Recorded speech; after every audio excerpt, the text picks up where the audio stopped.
Olá, internautas, aqui da TV 61, começando aqui mais um bate-papo com o Hélio Dolly. Tudo bem, Hélio? Tudo bem, Negrão? Bom dia a todas e todos.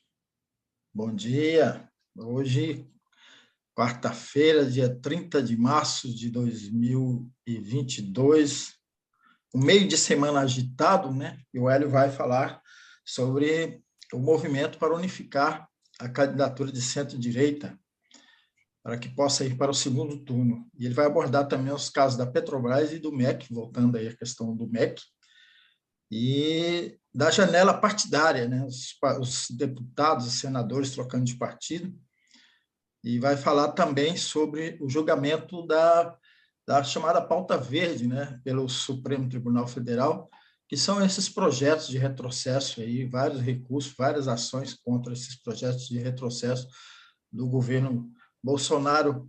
Hélio, a candidatura de centro-direita parece que está tentando se unificar, né? Inclusive, Sérgio Moro tem feito um movimento aí, mas parece que não tem tanto sucesso. Como é que está essa situação aí, Hélio? Negrão, olha, no popular, acho que eles estão tomando juízo, né? Claro, estou falando sob o ponto de vista deles, né? O Sim, ponto claro. de vista do, vamos dizer assim, de um pensamento liberal, neoliberal, que seria um liberalismo exacerbado, né? Do pensamento de direita, de centro-direita, que se iludiu com o Bolsonaro, achou que Bolsonaro iria fazer no governo o que eles querem que seja feito, uma política neoliberal, de restrição, vamos dizer, de limitação do direito do trabalho, como foi aprovada uma reforma, né? Privatizações, uma economia de mercado exacerbada, vamos dizer assim, confiando muito no Guedes, né? Esse pessoal se decepcionou com o Bolsonaro, se decepcionou porque é bobo, porque não tinha nem que ter acreditado nele, né? Achou que o Guedes queria mandar na economia, que quem iria mandar o Guedes, que o Bolsonaro é um despreparado, e é mesmo. Bom, resultado. Hoje você tem uma eleição presidencial, 6 meses antes, polarizada entre Lula e Bolsonaro. Na verdade, nem Lula nem Bolsonaro representam o pensamento desse segmento da sociedade, desse setor da sociedade.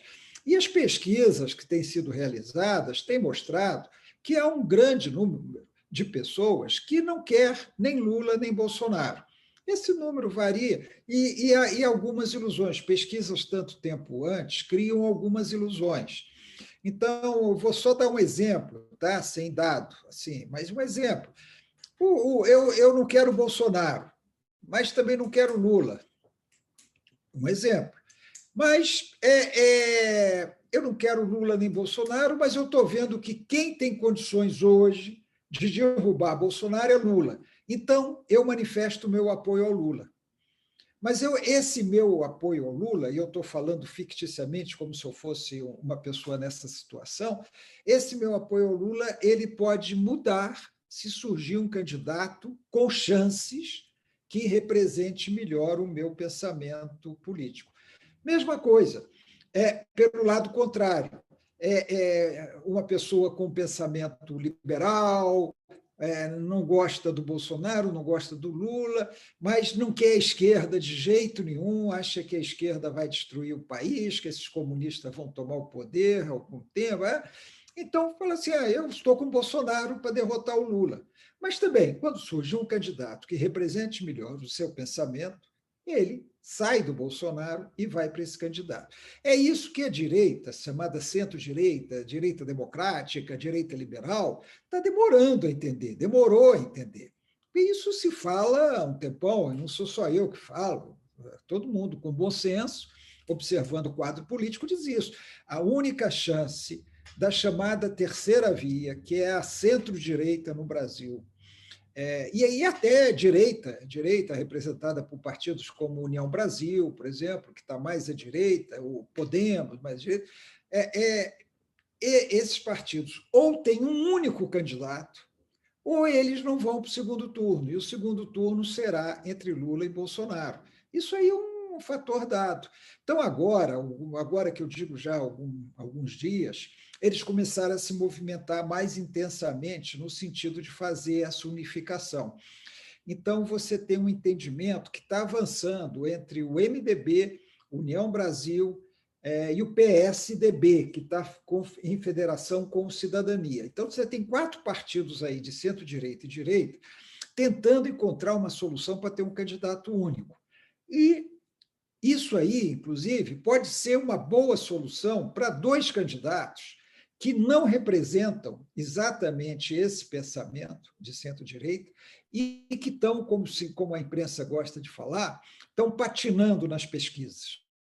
Essa patinação na pesquisa, já falei aqui, Negrão, desculpe, eu vou repetir, isso aí é uma bobagem, isso é uma bobagem, porque pesquisa 6 meses da eleição, quem tem 1% pode ganhar a eleição, quem tem 20% pode perder a eleição e nem ir para o segundo turno. Isso aí a gente já falou aqui inúmeras vezes, e é bobagem ficar julgando o candidato agora pela pesquisa. Né? Então, eu leio assim, mas fulano está na frente das pesquisas, por que ele não é o candidato? Olha, você tem que ver a rejeição dele, você tem que ver o teto que ele chega. Né? Isso aí é primário em termos de pesquisa. Pesquisa hoje não indica. Agora, se você analisar o potencial político de Ciro Gomes e Sérgio Moro, você vê que eles não representam esse segmento e não têm grandes condições de crescer. Eles não têm por onde crescer, a não ser que eles fossem esse candidato único da centro-direita. Mas nenhum dos dois representa exatamente esse pensamento. Então, essa unificação ela pode esbarrar nesses 2 nomes. O Ciro manter a sua candidatura e o Sérgio Moro também manter a sua candidatura. Agora, ao mesmo tempo, elas são excelentes oportunidades, a tentativa de unificação é uma excelente oportunidade para esses 2 desistirem da eleição, desistirem honrosamente da eleição, já que eles dificilmente têm condições de prosperar. Então, o Sérgio Moro se aproximou desse grupo agora, até porque esse grupo foi inteligente, chamou o Sérgio Moro, olha, venha participar. Aí ele chegou botando banca, como, eu estou na frente nas pesquisas, eu sou o melhor candidato, só que para eles ele não é. Então, eles já seguraram ele, calma aí, cara, nós estamos discutindo aqui, não vem com essa sua empáfia lavajatista, não. Nós estamos aqui discutindo o candidato. E certamente não será o Sérgio Moro. Mas é uma boa oportunidade do Sérgio Moro falar em nome da unificação, para derrotar o Lula, para derrotar o Bolsonaro, tal, eu renuncio à minha candidatura, porque ele não vai longe. Está bem claro que ele não vai longe. Posso estar enganado, a gente erra, né? Mesma coisa o Ciro. O Ciro intensificou seus ataques ao PT e à esquerda, querendo se ligar mais a esse grupo da centro-direita, querendo ser mais representativo desse grupo da centro-direita. Mas ele também, as pessoas conhecem o Ciro e sabem que ele não representa esse pensamento. Então, a tendência, na minha opinião, está correndo ali em torno do Eduardo Leite, lá, o governador do Rio Grande do Sul, que se afastou do cargo e se manteve no PSDB, mas para ser o candidato, ele tem que dar um golpe no Dória, porque oficialmente o candidato do PSDB é o Dória, aprovado numa convenção, numa prévia, desculpe, numa eleição prévia, e você negar agora a eleição prévia é um golpe. Né?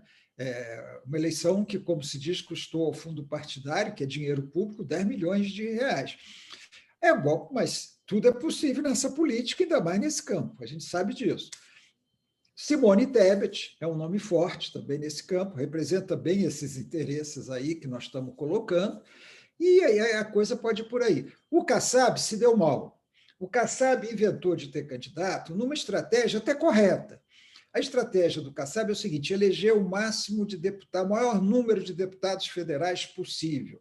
Eleger uma bancada grande para ter capacidade de negociação com o futuro governo, seja lá qual for o futuro governo, e ele acha que é o Lula. Então, é isso que ele quer. Para isso, ele lançaria o candidato a presidente da República. Todo mundo sabe que um candidato a presidente acaba ajudando a eleição de sua bancada federal, até pela utilização, pela massificação do número desse candidato, até por isso. E o Kassab, então, lançou o Rodrigo Pacheco, que caiu na real, viu que não tem a menor condição e refluiu. Aí ele tentou levar o Eduardo Leite para o PSD, para o Eduardo Leite ser esse candidato. O Eduardo Leite avaliou e viu o seguinte: se eu for para o PSD, eu vou ser candidato a presidente da República, mas vou estar sozinho. Eu vou estar sozinho, porque os outros partidos não vão aceitar essa imposição assim do PSD. E o Kassab quer ficar naquela postura meio ali. Ele tem um candidato a presidente, então as suas seções regionais apoiam quem quiser. A Bahia quer apoiar o Lula, Bahia apoia o Lula. Distrito Federal quer apoiar Bolsonaro, Distrito Federal apoia Bolsonaro. Agora ele tentou o Artung, o Paulo Artung, que foi governador do Espírito Santo e também não conseguiu. Então, isso aí também favorece a União, porque se o PSD não tem candidato, ele deixa solto quem quiser apoia quem quiser e tenta eleger os deputados federais. Então, essa terceira via, Negrão, está caminhando, e eu digo sem medo de errar. É um risco maior para a eleição do Lula do que o Bolsonaro. Porque se o Bolsonaro esvazia mais, a terceira via cresce com uma candidatura unificada, ela tem um potencial de crescimento, não quer dizer que vai crescer, mas ela tem um potencial de crescimento indicado pelas pesquisas. Se ela consegue ocupar esse espaço, um candidato único dessa terceira via consegue ocupar esse espaço, pode tirar Bolsonaro do segundo turno e disputar com Lula no segundo turno. E aí a minha pergunta é a seguinte: para onde vão os bolsonaristas? Vão anular o voto ou vão votar nessa terceira via? Eu acho que vai ter as duas coisas. Vai ter bolsonarista anulando o voto e vai ter bolsonarista votando na terceira via para derrotar o Lula, para derrotar a esquerda. Então, é um risco real para a candidatura do Lula, se esse plano der certo. Não estou dizendo que vai dar, eu estou vendo ele caminhando. Não estou dizendo que vai dar certo. Então, é uma situação que nós temos hoje, Negão. Isso aí você soma com essa famosa janela partidária. A jabuticaba brasileira, mais uma jabuticaba, né, brasileira, na política brasileira. Os deputados que não podem deixar seu partido, eles têm que se manter no partido durante todo o mandato, eles têm um mês para mudar de partido. Então, aproveitando isso agora, parece que mais de 60 deputados, só federais, já mudaram de partido, buscando outros partidos. Senador não precisa dessa janela. Senador, como é uma eleição majoritária, ele pode mudar de partido a hora que ele quiser. Mas também tem senador mudando de partido. Aqui no Distrito Federal mesmo, a senadora Leila Barros saiu do Cidadania e foi para o PDT, o senador Regufe saiu do Podemos e foi para o União Brasil. Isso aqui, 2 em Brasília. Isso aí, Negrão, essa janela partidária, eu quero observar 2 coisas sobre ela. E ela tem a ver com isso, porque os deputados estão se reacomodando em função, principalmente, de suas eleições para deputado federal. Porque a legislação é terrível, essa legislação brasileira é terrível. Então, o que está acontecendo é o seguinte: o deputado sente que naquele partido ele terá mais dificuldades para se eleger, ele simplesmente vai para um partido onde ele acha que tem mais facilidades para se eleger. Por que ele não teria facilidade? Porque, sei lá, o partido tal tem um candidato muito forte, e esse candidato muito forte vai impedir a minha eleição. Eu vou ficar em segundo, terceiro, quarto lugar. Então, eu pego, não quero esse país, vou para um onde eu possa disputar melhor. Mas, além disso, Negão, tem um escândalo que está acontecendo que a imprensa não está noticiando, a imprensa está ignorando. É o seguinte, Negão, o fundo eleitoral, o dinheiro público nas eleições, que, como você sabe, eu defendo, mas não da maneira como é hoje, mas eu defendo que o financiamento das candidaturas seja público e não privado, esse fundo eleitoral, a legislação estabelece um teto para os candidatos. Então, eu vou dar um exemplo também fictício. Vamos supor assim, um candidato a deputado federal em determinado estado tem um teto de R$2 milhões. Ficção. R$2 milhões é o teto de dinheiro do fundo eleitoral que ele pode receber. Só que quem controla esse dinheiro, quem maneja esse dinheiro, é a direção do partido. E você sabe que os partidos têm donos. Eles é que controlam o dinheiro. Né? Eles que dizem: olha, você vai receber R$2 milhões, você vai receber 100 mil, você não vai receber nada. Né? Tem partido que chega para o cara e fala: olha, você pode ser candidato, mas não vai ter dinheiro aqui não. Aí o cara pega e muda de partido. Né? Que mostra a falência do sistema partidário brasileiro. Não tem sentido. O cara muda de partido como eu mudo de camisa.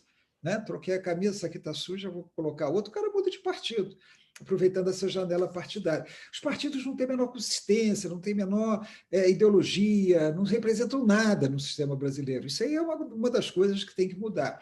Partido é empresa privada com donos e recursos públicos, gerida por recursos públicos. É isso. Partido no Brasil hoje, generalizando, há ligeiras exceções, mas é isso. Partido é isso.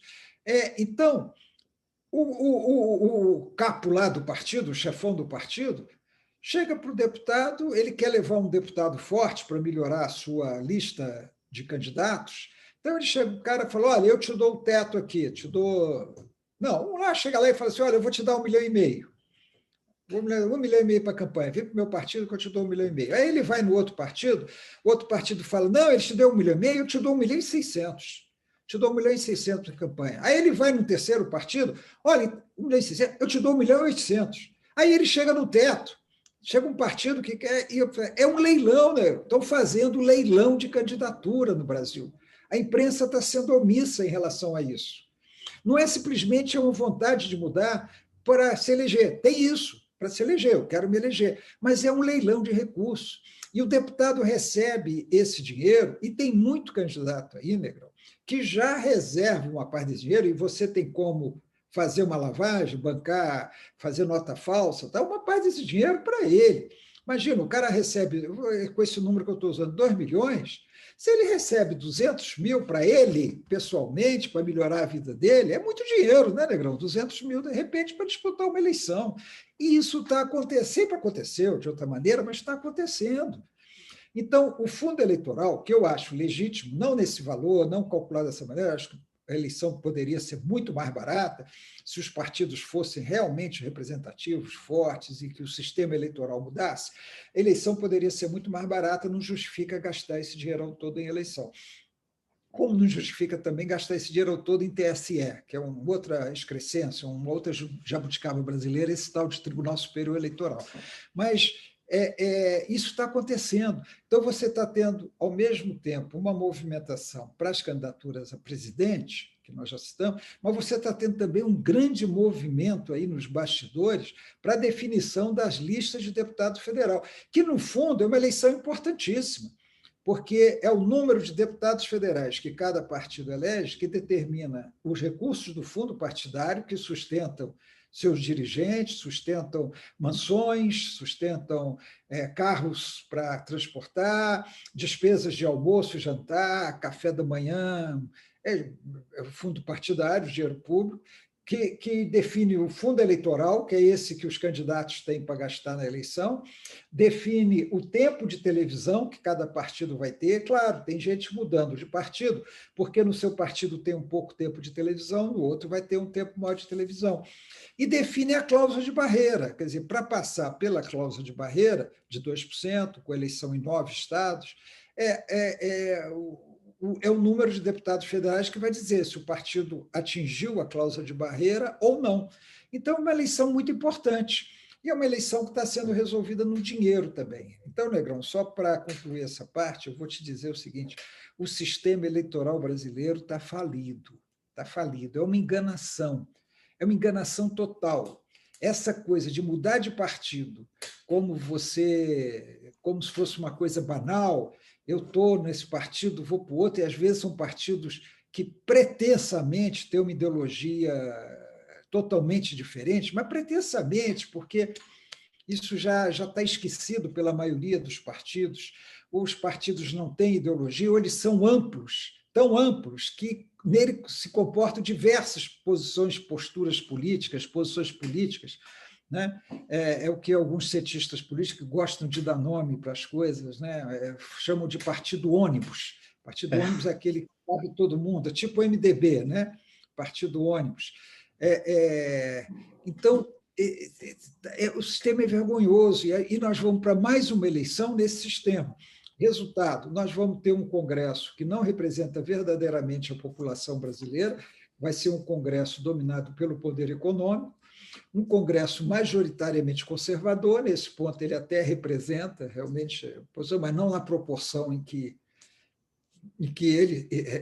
a maioria da população brasileira é conservadora, mas o Congresso exacerba essa representação conservadora. E quem olhar para o nosso Congresso vai falar: opa, esse país é maravilhoso, só tem empresário e advogado. Né? Tantos empresários e advogados no Congresso, advogados nem todos, bacharéis em direito, né? Tem tanto bacharel em direito e empresário que é um país de bacharéis de direito e empresários. E um país engraçado, né? Um país em que os homens são 80% da população, porque a representação masculina no Congresso não tem nada a ver com a representação na sociedade, a quantidade de homens e mulheres que existem na sociedade. E também é um Brasil branco, né? Branco, Brasil branco. Brasil branco também. Quer dizer, é o país... Só 4% Brasil, de negros, né? Porque, teoricamente, o Congresso Nacional é o órgão máximo de representação da população brasileira. Né? Então, se você olhar para o Congresso Nacional, nós temos que a maioria da população brasileira é branca, é masculina, e é integrada por empresários, inclusive uma grande proporção de empresários do agronegócio, né? E por bacharéis de direito. É essa a composição da população. E hétero, né? E hétero. Aí eu já não garanto, Negrão, mas eu acho que sim, pelo menos de boca, né? Pelo menos de boca, mas eu imagino que sim. Então, Negrão, isso aí tem que mudar. Não estou dizendo que isso aí vai, no estalo, vai mudar, as mulheres vão ocupar com isso. É um processo, não adianta a gente ficar também, mas é um processo. Esse sistema eleitoral que nós temos, além do que, o sistema eleitoral exige partidos fortes, exige partidos representativos. Quando o cara está num partido, você sabe o que ele representa, você não tem que ficar perguntando para ele a posição dele, porque você já sabe que a posição dele é a daquele partido em que ele está. E aí você tem ali na sociedade, você tem desde o bipartidarismo dos Estados Unidos, né? Até países que têm no Congresso 8 partidos, 9 partidos, mas isso aí é um limite. E você tem uma representação muito nítida do que esses partidos representam. Você não vê um cara sair de um partido que se chama socialista, por exemplo, para o União Brasil, que é o partido de direita. Você não vê um cara saindo de um partido de direita para ir para um partido de esquerda, sem mais, só porque ali fica mais fácil ele se eleger. Aí, na hora que tem uma votação no Congresso, uma parte da bancada daquele partido vota de um jeito, outra parte da bancada... Isso é um absurdo, isso não pode existir. Né? Um partido divide. Você não pode ter um bolsonarista como o Arthur Lira eleito presidente da Câmara com voto de partidos de esquerda e de partidos de oposição para fazer o jogo do Bolsonaro na Câmara e assegurar a política bolsonarista. Quer dizer, isso aí não entra. Para você explicar isso para um estrangeiro, principalmente para um europeu, é uma dificuldade você explicar isso. Como é que deputados do PT votam no candidato do Bolsonaro para presidente da Câmara, sabendo o tipo de política que ele vai executar na presidente da Câmara? Como é que senadores do PT ou do partido de esquerda votam pela recondução de um procurador-geral que ficou famoso por arquivar todos os processos contra Bolsonaro e sua família e seus amigos? É incompreensível. É porque esses partidos não são partidos reais, com força, para determinar a posição dos seus parlamentares, né? E com respaldo social para isso. É essa bagunça que é o sistema eleitoral e o sistema partidário brasileiro.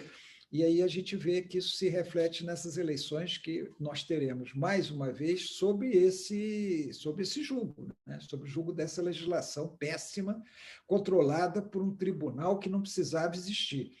Um tribunal que não precisava existir. Para organizar e administrar a eleição, você não precisa de uma máquina como esse TSE de empreguismo, altos salários, altas mordomias, com ministro em tempo parcial, ministros que vão trabalhar lá nas horas vagas.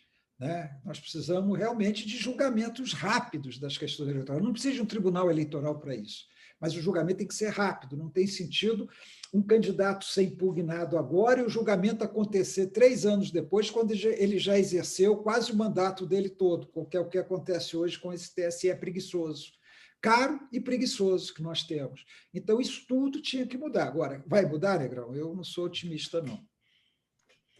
Eu também não estou otimista, não, viu, Hélio? E a gente já tratou desses temas aqui, desse tema aqui, Não adianta a gente eleger um governo democrático, progressista, derrotar o fascismo, se a gente não mudar esse Congresso.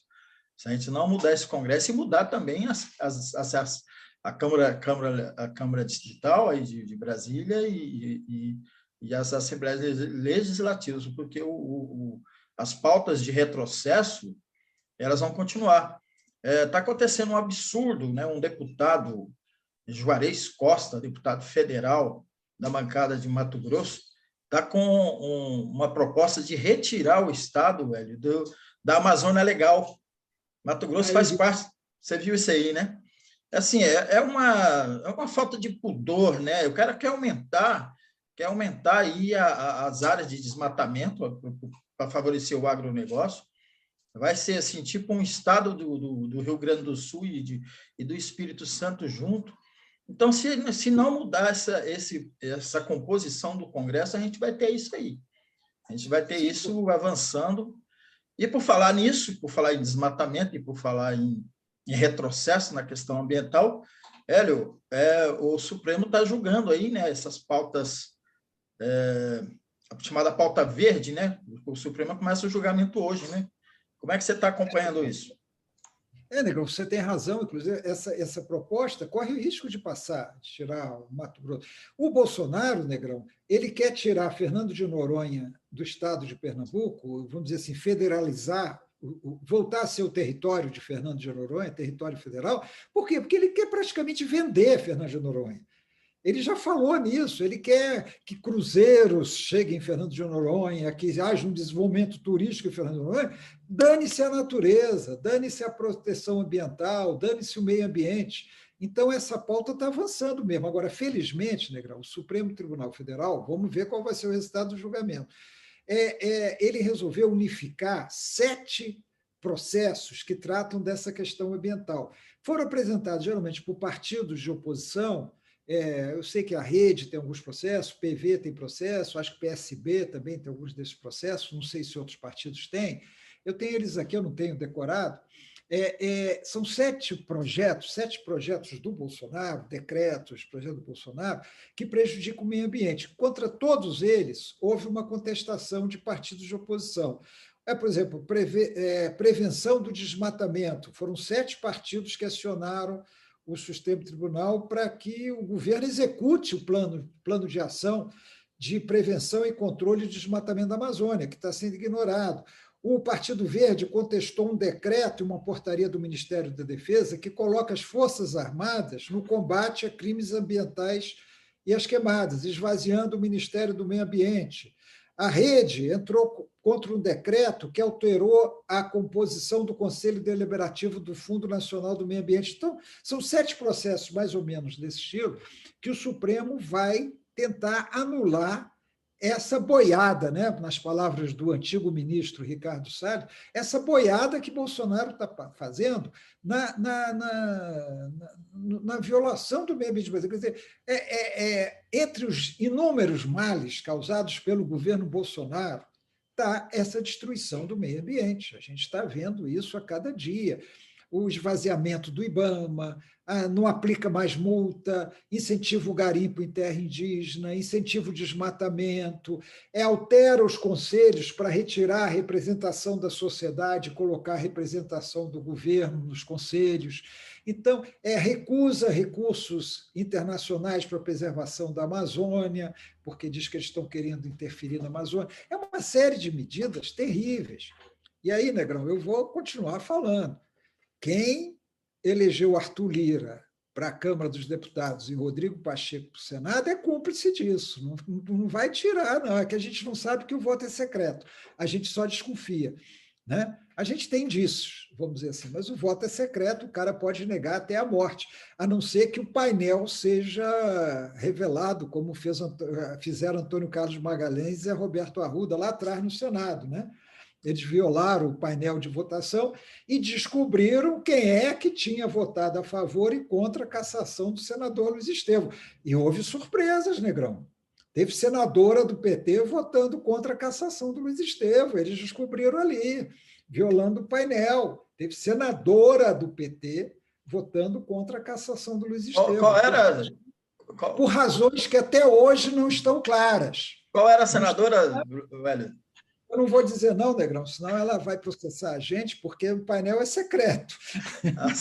Mas isso aí circulou amplamente no Senado, na Câmara, na época, Negrão.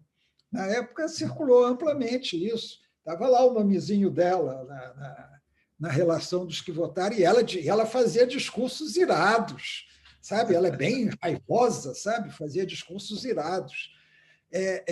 Então, Negrão, a gente não tem como saber, mas são cúmplices desse desmatamento. Agora, vamos ver se o Supremo anula esses decretos, essa legislação, essas portarias do Bolsonaro, para tentar ainda preservar o meio ambiente, porque agora, na minha sensibilidade, a boiada vai querer passar mais rápido. Inclusive, já estou dizendo, Bolsonaro vai querer encaminhar totalmente a privatização da Petrobras ainda no governo dele, ainda agora. Então, é fim de governo e começa aquela coisa. E tudo isso é dinheiro, né, Negrão? Tudo isso é dinheiro. Esse negócio do MEC, Negrão, foram os pastores, absurdo, tal, pastor que nem era do governo. Isso é rotina, Negrão. O roubo no Fundo Nacional de Desenvolvimento da Educação é rotina, é rotina. Dificilmente se recebe dinheiro de graça. E não é à toa que um representante do Valdemar Costa Neto, do PL, maneja esses recursos no FNDE. Não é à toa, não. Pessoa indicada por ele. Foi chefe de gabinete dele durante muitos anos. Esse cara está lá no FNDE. Por quê? Porque é competente, entende de educação? Não, ele não é competente nem entende de educação. Ele está lá como representante do PL do Valdemar Costa Neto no riquíssimo, poderosíssimo FNDE, que é onde esses pastores estavam roubando junto com o Milton Ribeiro, que agora foi afastado. Essa é a realidade do Brasil, Negrão. Essa é a realidade. O roubalheira continua e o Bolsonaro dizendo que não tem corrupção e correndo para o hospital a cada crise maior que ele tem, ele corre para o hospital. Dessa vez foi rápido, né, Negrão? A obstrução intestinal dele resolveu rapidamente agora. E a gente vai ver essa corrida aí durante esse processo eleitoral muitas vezes, né? A gente vai ver. O Hospital das Forças Armadas já está até preparado, lá deve ter um leito especial. Se a gente for correr para o hospital a cada obstrução intestinal, nós estamos lascados. Agora, o presidente da República... Qualquer prisão de ventre aí está todo ferrado. Tem uma na porta, pega o carro, vai, tem lá tudo preparado para ele, todo mundo prestando continência quando ele entra. Ele pode ir para a hora que ele quiser, Negro. Exatamente. Infelizmente, nosso tempo está aqui se esgotando. O baú, o Hélio ia abordar aqui a questão do golpe de 64. E como sexta-feira, 31, a gente volta. Exatamente. Nós voltamos dia 1º. Dia 1º, né? 31 amanhã, quinta-feira. Voltamos dia 1º, que, aliás, dia 1º é exatamente o dia do golpe, né? Aí nós vamos falar dele no baú. Muito bom, agradeço você, Hélio. Hoje eu exagerei aqui na conversa e o tempo passou. Tranquilo. Agradeço, Hélio, agradeço você que nos acompanhou aqui pela TV 61, e se você estiver nos assistindo pela TV 247, também agradeço a sua audiência. Ajude a impulsionar o nosso programa, se inscreva aqui no nosso canal, se inscreva lá na TV 247, aí na TV 247, e a gente volta na sexta-feira. Grande abraço para todo mundo. Um abraço a todos.